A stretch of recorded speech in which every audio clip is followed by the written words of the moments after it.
Mahigit 3 dekada ng jeepney driver si Tatay Joel mula sa Santo Domingo, Albay. Tuwing panahon ng tag-init, palagi siyang may baong tubig at pamaypay. Ito raw ang kanyang diskarte para maibsan ang init na kanyang nararamdaman. Sobra init.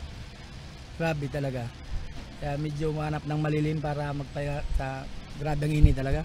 Ng tubig, tapos may pahangin ba para hindi masyado mainit.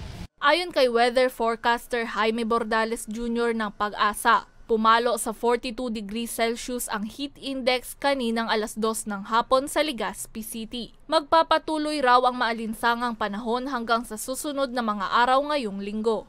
Kung pag-uusapan natin ngayong linggo, so talaga asahan natin yung ganitong weather, yung maalinsangan kasi nga yung easterlies yung nagdadala ng alinsangan, and then may mga possible afternoon rain showers and thunderstorms.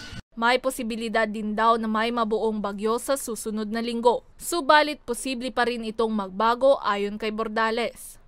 So that would be on May 17, so next week.